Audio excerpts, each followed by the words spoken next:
धनपति कुबेर होता है जिसे इस दिव्य समोषण की रचना करने का सौभाग्य मिलता है। एक साथ एक कुबेर 170 समोषण की दिव्य रचना करने का सौभाग्य प्राप्त करता है, क्योंकि एक साथ यदि अधिक से अधिक तीर्थंकर होंगे तो 170 तीर्थंकर हो सकते हैं। इसलिए 170 तीर्थंकरों के दिव्य समोषण की रचना करने का सौभाग्य जिसे प्राप्त होता है वो धनपति कुबेर, जिसके पास देवों अपार संपत्ति हुआ करती है। और ये समोषण थर्माकोल या चूना मिट्टी से नहीं बल्कि रत्नों, मणियों और हीरा मोतियों से निर्मित हुआ करता है। रत्नों की इसमें प्रतिभा हुआ करती है और इस प्रकार 3 कोण, 3 दरवाजे जिसको कहते हैं द्वार, मुख्य द्वार, प्रवेश द्वार और धर्म द्वार, ऐसे 3 द्वार हुआ करते हैं। हमारे मंदिर में भी 3 द्वार होते हैं, क्योंकि हमारा जिन मंदिर समोषण का प्रतीक हुआ करता है। और इस समोषण में गलियां, जिसको कहते हैं बीथियां हुआ करती, गलियां हुआ करती है, चारों दिशाओं में गलियां होती है, जहां से भक्तगण, दियगण, त्रियंचगण भगवान के समोषण में जाते हैं। इस समोषण की विशेषता होती है कि भक्त जीव ही इस समोषण के दर्शन कर पाते हैं। 12 योजन तक के जीव, कितने योजन? 12 योजन तक के जीव इस समोषण का दर्शन कर पाते हैं। इतनी दूरी से लोग समोषण के दर्शन कर लिया करते हैं। मंद मिथ्या दृष्टि जीव ही समोषण में प्रवेश कर पाता है। तीव्र मिथ्या दृष्टि अभक्त जीव तो समोषण के दर्शन ही नहीं कर पाता, उसका भाव ही नहीं बनता समोषण के दर्शन करने का, भगवान की दिव्य देशना सुनने का। बहुत सारे जीव आते हैं समोषण का आनंद लेने के लिए। कुछ जीव आते हैं जो भगवान की 8वीं भूमि में बैठ करके भगवान की दिव्य देशना का पान करते हैं, पूजन करते हैं। बहुत सारे जीव ऐसे आते हैं जैसे बोलते हैं कि मेला घूमने आए हैं। देखो वहां दुकानें चल रही ना, वहां पे बहुत सारे लोग दुकानों में खड़े हुए हैं। कोई खिलौना खरीद रहा है तो कोई वस्तुएं खरीद रहा है, कोई नाट्यशालाएं होती तो नृत्य देख रहा है, कई प्रकार की 56 प्रकार की भोजनशालाएं, व्यंजन हुआ करते हैं, तो वो भोजन का, व्यंजनों का आनंद लिया करते हैं। नृत्य गीत चलते हैं, उनका आनंद लेते हैं। कुछ जीव खिलौने आदि खेलने की बहुत सारी, जैसे मेला में झूला आदि कई तरह की वस्तुएं देखने की, आनंद लेने की होती है, उनमें ही आनंद लेते हैं, सुख खोजते हैं। लेकिन जो भक्त जीव होते हैं सब चीजों को इग्नोर करते हैं, मात्र भगवान के स्वरूप का ध्यान करते हुए भगवान की दिव्य देशना का पान करते हैं। यहाँ पर भी इस नगर में बहुत सारे जीव होंगे जिनके पास बहुत सारा धन होगा, लेकिन ये पंडाल भरा हुआ जो दिख रहा है ये सभी भक्त प्राणों से भरा हुआ दिख रहा है, क्योंकि यही जीव इस समोषण में आ पाए। लोग सोचते रह जाते हैं और सोचते सोचते उनका समय निकल जाता है और समय के साथ उन्हें समय ही नहीं मिल पाता है और वो आनंद नहीं ले पाते। हे राजा श्याम, इस समोषण की जब रचना होती है तो इसमें 8 भूमियां होती हैं। कितनी भूमियां होती हैं? 8 भूमियां होती हैं। वो 8 भूमि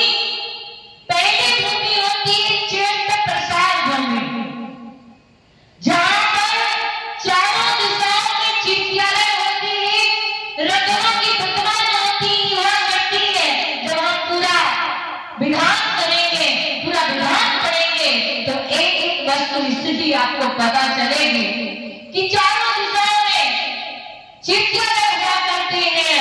उस भूमि को कहते हैं चित्त प्रसाद भूमि। और वहां पर भक्तगण आते हैं, पहले वहां के चित्तयालय के दर्शन करते हैं, पूजन करते हैं। जब हम किसी तीर्थ पर जाते हैं तो बहुत सारी जिनालय मंदिर होते हैं, तो सबके दर्शन करते हैं। ऐसे ही चित्तयालय की पूजन दर्शन करते हैं। चारों दिशाओं में धूप घट हुआ करते हैं और भक्त लोग उन धूप घटों में धूप खेते। बहुत सारे जगह तो बोले हिंसा होती है, इसलिए धूप जलाना बंद कर दिया, दीपक जलाना बंद कर दिया। और जब समुद्र की महिमा पढ़ोगे तो 108 धूप घट होते हैं, जहां पर निरंतर देवगण भक्तगण धूप खेते रहते हैं। और जैसे जैसे धूप खिलती है, धुआं जाता है, वैसे वैसी हमारी यश कीर्ति फैलती जाती है। दूसरे नंबर की भूमि है, जिस भूमि का नाम है खातिका भूमि। खातिका का मतलब होता है खाई। खाई मतलब नहर, जैसे नहर होती है ना, यहाँ पर जो खातिका भूमि होती है उसमें जल भरा होता है। और जो भी जीव उस खातिका भूमि में जाता है, वहां पर भी चित्तयालय हुआ करते हैं। उस खातिका भूमि में जो जल भरा होता है, उस जल में अपना मुख देखता है तो 3 भाव से दिखाई देते। कितने भाव? 3 भाव। पीछे का भाव, वर्तमान का भाव और आगे का भाव, भूत भविष्य और वर्तमान, ऐसे 3 भाव उस जल में दिखाई देते। और वो खातिका भूमि ऐसी नहीं होती जैसे आप नहर बनाते हैं तो पत्थर से उसको बाढ़ देती है, पत्थर से उसकी सीढ़ियां बनाते हैं। वहां पर रत्नों की रत्नमयी हीरे पत्ता से जवाहरात से सजी हुई वो खातिका भूमि होती है। और भगवान की अवगाहना से 12 गुनी गहरी होती है, स्वच्छ सुंदर, उसमें जल भरा हुआ होता है। तीसरी भूमि होती है लता भूमि, जहां पर लताएं हुआ करती हैं। जब आप अपने घर में तोरण लगाते हैं, लताएं भीड़ लगाते हैं, ऐसी तीसरी भूमि में लताएं होती है। सुंदर सुंदर लताएं हुआ करती है। ऐसा लगता है जैसे उन लताओं में से ही प्रकाश निकल रहा है। वहां पर भी चित्तयालय होते हैं और वहां पर चित्तयालय की वंदना करते हैं भक्तगण। चौथी भूमि होती उपवन भूमि। सुंदर सुंदर वृक्ष हुआ करते हैं और उन वृक्षों में चित्तयालय चारों दिशाओं में हुआ करते हैं। ऐसे उपवन भूमि हुआ करती है। और 5वीं भूमि होती है, कौन सी भूमि? ध्वजा भूमि, जहां पर 700 लघु ध्वजाएं, महाध्वजाएं, 108 महाध्वजाएं, 700 लघु ध्वजाएं और उसके साथ उसकी परिवार ध्वजाएं हुआ करती है।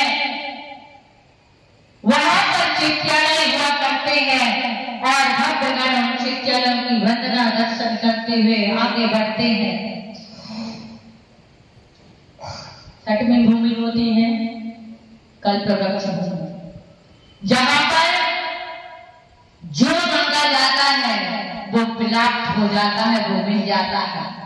कल्पवृक्ष हुआ करते हैं। चारों दिशाओं में कल्पवृक्ष के ऊपर चारों दिशाओं में 4 चित्तयालय हुआ करते हैं। उन चित्तयालयों के दर्शन वंदना करते हुए भक्तगण आनंदित प्रफुल्लित होते हैं रत्नमयी प्रतिमाओं के दर्शन करके और आगे बढ़ते हैं। जहां पर 7वीं भूमि होती है, कौन सी भूमि? भवन भूमि। भवन बने हुए होते, तीर्थंकर के समय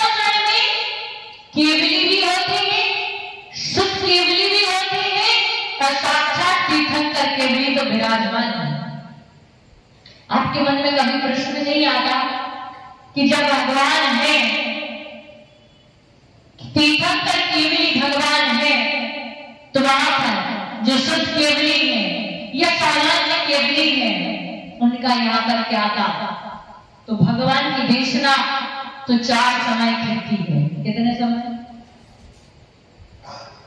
4 समय किया करती है, लेकिन अन्य समयों में जो अन्य केवली हुआ करती है, शुद्ध केवली, सामान्य केवली आदि केवली हुआ करते हैं, वो इन जो भवन होते हैं छठवीं भूमि में, उन भवनों में उनकी गंध कुदी हुआ करती है, और अन्य समयों में वो उनकी दिव्य देशना करती है और भक्तगण उनकी दिव्य देशना का दान किया जाता है। बहुत बहुत विशाल विशाल भवन बने हुआ करते हैं, उनमें चिट्ठियां हुआ करती हैं, और 8वीं भूमि होती है अंतिम भूमि, जिसका नाम है, क्या नाम है सौदर मित्र जी, क्या नाम है? इस 8वीं भूमि का क्या नाम है जहां आप लोग बैठते हैं? श्रीमंडप भूमि। क्या कहते हो इसको? श्रीमंडप भूमि। ये 8वीं भूमि है। इस 8वीं भूमि में 12 सभाएं होती हैं। कितनी सभाएं? 12 सभाएं हुआ करती हैं, और इन 12 कोठों में चारों निकाय के देव, मनुष्य और त्रियंश बैठा करते हैं। ये ऐसे नहीं होते, बड़ी बड़ी दीवारें होती हैं, कोट हुआ करते हैं, और अपने अपने कोठे में, अपने अपने खंड में, पहले कोठे में गंधर्व मुनि आचार्य आदि विराजमान रहा करते हैं। दूसरे कोठे में कल्पवासी देवियां, तीसरे कोठे में आलिकाएं, श्राविकाएं हुआ करती है, चौथे कोठे में व्यंतरवासी देवियां, ज्योतिष देवियां, व्यंतरवासी देवियां, भवनवासी देवियां, भवनवासी देव, ज्योतिषी देव, व्यंतर देव और कल्पवासी देव। 11वें कोठे में चक्रवर्ती और श्रावक, चक्रवर्ती और श्रावक में बैठा करते हैं, और 12वें कोठे में त्रियंश जीव बैठ करके भगवान की देशना किया सुना करते हैं।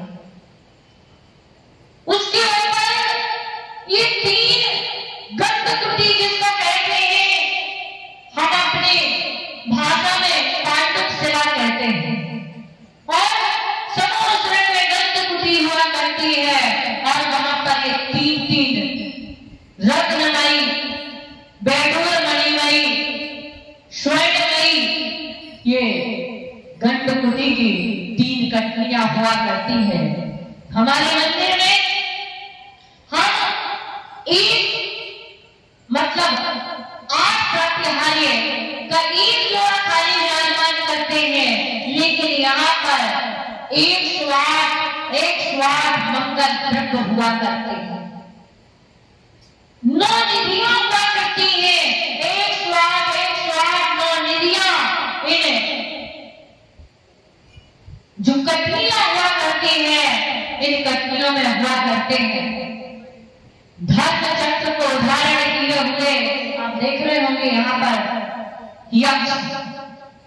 हम कहते हैं कि जो देव है वो मिथ्या दृष्टि है, अरे मिथ्या दृष्टि यदि होते तो भगवान इस संवत्सर में नहीं हुआ करते।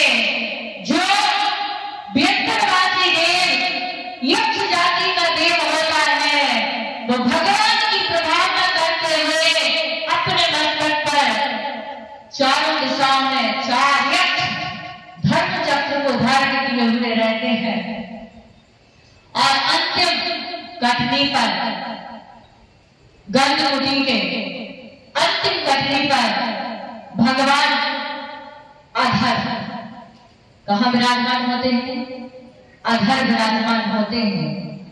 सिंहासन पर विराजमान हुआ करते हैं, लेकिन उस सिंहासन से भी 4 अंगुल ऊपर हुआ करते हैं। भगवान का मुख तो या तो पूर्व दिशा में हुआ करता है या उत्तर दिशा में हुआ करता है, लेकिन ये केवल ज्ञान का विषय होता है कि भगवान का मुख चारों दिशाओं में दिखाई देता है। सिंहासन, सिंहासन जिसको कहते हैं उसको कहते हैं निर्भीक आसन, जहां पर बैठने के बाद कोई भय नहीं होता है, निर्भयता का अनुभव होता है, उसे सिंहासन कहते हैं। और कल्पवृक्ष जहां पर जिसको कहते हैं अशोक वृक्ष, क्या कहते हैं, ये बना हुआ है ना अशोक वृक्ष, 8 प्रातिहारी में अशोक वृक्ष हुआ करता है, जहां पर जिस वृक्ष के नीचे आने के बाद सारे जीवों के शोक खत्म हो जाते हैं, उसको कहते हैं अशोक वृक्ष। अब चक्रवर्ती अशोक जी ने मन मन में खुश हो रहे हैं, बोले मेरे पास आने से सारे शोक खत्म हो जाते हैं। अशोक पीछे भावमंडल हुआ करता है, जिस भावमंडल में 7 भाव दिखाई देते हैं, 3 पहले के, 3 बाद के और 1 वर्तमान का। लोगों में एक फोटो समझता है। आप यहाँ पर कोई ज्योतिषी आ जाए जो आपका भविष्य बताने लग जाए तो क्या होगा, भीड़ लग जाएगी, क्यों प्रतीक भाई, लोगों का ताका लग जाएगा अपने भविष्य जानने के लिए। अरे भविष्य करता तो छोड़ो, भेड़ आ जाता है नादिया में, उसके पीछे लग जाते हैं लोग। जहां 3 लोग के नाम के सामने 7 भाव दिखाई देते हैं, लोग आते हैं और अपने भवों को जान लेते हैं, अपने भविष्य का पता कर लेते हैं। इसलिए पता चल जाता है कि मेरा भावी भविष्य क्या है, मैं वर्तमान में क्या था। और 8 प्रातिहारियों में नगाड़ा बजता है, जिसको कहते हैं दुंदुभी नाद। इतनी जोर से नगाड़ा बजता है कि हजारों योजन तक उसकी आवाज सुनाई देती है। जब पहले अब तो माइक चल गए, पहले जब मलयालों का प्रवचन होता था तो घंटा बजाते थे। क्या बजाते थे? घंटा बजाते थे, ताकि लोगों को पता चल जाए। अभिषेक करते तो पहले घंटा बजाते हैं ताकि पता चल जाए लोगों को कि अभिषेक का समय हो गया है, भगवान की देशना का समय हो गया है। दुंदुभी नाद होता है, भगवान की यश कीर्ति का गान होता है, और दुंदुभी नाद से पता चलता है कि भगवान की देशना का समय हो गया है। और उसके बाद पुष्प वृष्टि क्या होती है, देव पुष्प वर्षा करते हैं। फूल जो होते हैं, मंदार, सुंदर, नमीर, पारिजाता आदि, संतानक आदि, ये 5 प्रकार के कल्प वृक्षों के पुष्प होते हैं। मानो ऐसा प्रतीत होता है जैसे नदियों से या पहाड़ों से, पर्वतों से झरना ही झर रहा है। ऐसे दिव्य पुष्पों की वर्षा देवगण किया करते हैं। भगवान की दिव्य देशना का पान संसार के सभी जीव पान करते हैं। ऐसा कहा जाता है कि भगवान की देशना तो 3 लोकों में सुनाई दिया करती है, लेकिन समाज मात्र समोसरण में बैठने वाले जीवों को ही समझ आती है। क्यों? प्रवचन चल रहा है, बाहर तक हमारी आवाज जा रही है, लेकिन सबका उपयोग नहीं है। उपयोग किसका है? जो इस समोसरण में, इस परिकर में बैठा हुआ है। इसलिए देशना तो 3 लोकों में सुनाई पड़ती है, लेकिन जिस तीर्थंकर का जितना समोसरण होता है, उतने समोसरण की पानी तक के जीव उस समोसरण का पान कर पाते हैं, उसे सुन पाते हैं।